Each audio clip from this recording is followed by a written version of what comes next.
Welcome back to my channel. I have been super busy this week. It is the week before school starts. Students will be back in school on Tuesday, so I've been in my classroom getting that ready, preparing for open houses, preparing for orientations, meeting with my fellow teachers and getting things ready for this next school year to start. But I've also been able to get some stuff done in terms of writing, continuing to work towards a couple of the different projects that I've been working on.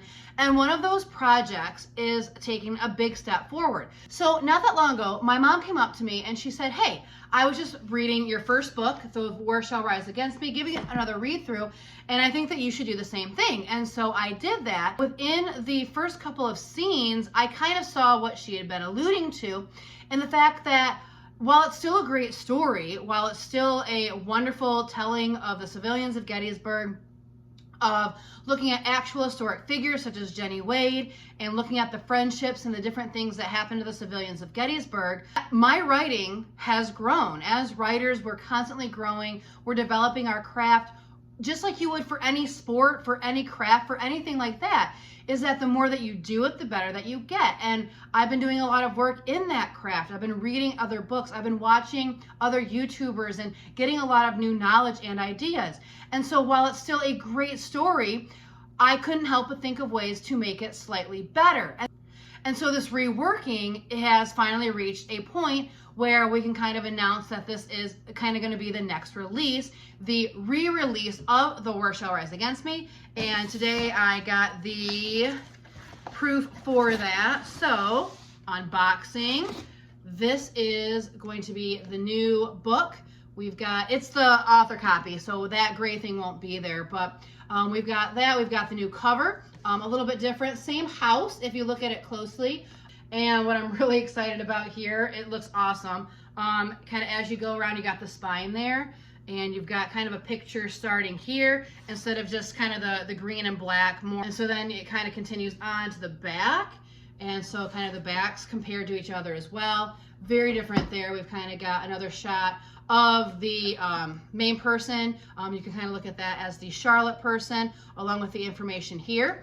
Looks like I'll have to do a little bit of editing back here, just kind of moving that over. But that's what's good about getting the author copy and to really see what it will look like in book form, especially when you have been doing a lot of that work yourself. Like I actually made the cover, designed the cover on Microsoft Publisher. So just a few things to change on that. Like I said right there, the writing kind of gets really close to the edge there. I was a little concerned that this wouldn't be kind of good centered there, but it actually looks really good, so that's cool. That's good. That was kind of the thing that I was most worried about. And then that looks really good there. So like I said, probably just a couple of quick fixes there. And then the inside did kind of change up a little bit. Once again, kind of changed up the font. Kind of more representative of what I have for Wisdom and Humility. Have a lot of people who really like that font. Everything looks really good, actually. Kind of rewriting it too. It's not book one in the Turner Daughter series. We're just calling it a Gettysburg story in the Turner Daughter series. Since this series kind of came more along the lines of what is called a standalone series, where you don't need to read the books in order. You can read them in any order or individually. We kind of decided to go that route. As opposed to in this one where you had the just kind of the novel, and then later books, this is actually one of the very first printings of this book. Later books did say Turner Daughters #1, so that is going to be a little bit different, but I'm really liking what this looks like. We'll give it one more read through, make sure that everything looks good, and very soon, hopefully by the time mid-September, I'll actually be at a Civil War reenactment, and my goal is to make sure that when we go to that Civil War reenactment, we will have the new book ready to go. And so again, same story, same basic story. It looks a lot bigger, but that's just because of the font and the spacing that we did. And we did add a couple new things, but not much enough to change the story. So if you already have this book, you should feel no pressure to buy the second book, to buy this updated copy. Same great story, just a few changes, a few historical changes too.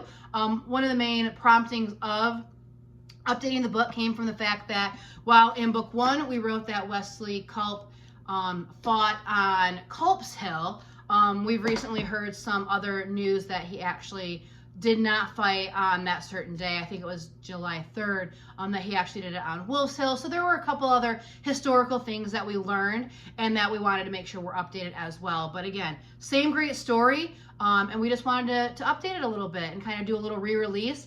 We're closing in on 8 years since this book has been released. And so again, I've done a lot of growing as an author. We've also grown and developed as a whole unit in terms of editing and publishing and things like that. So hopefully pretty soon we will have this new and updated copy ready if you would like it. And actually very, very excited to see how people like it as well. So I really appreciate you watching. I really appreciate all the support that all of my readers have had. Thank you so much for watching and have a great day.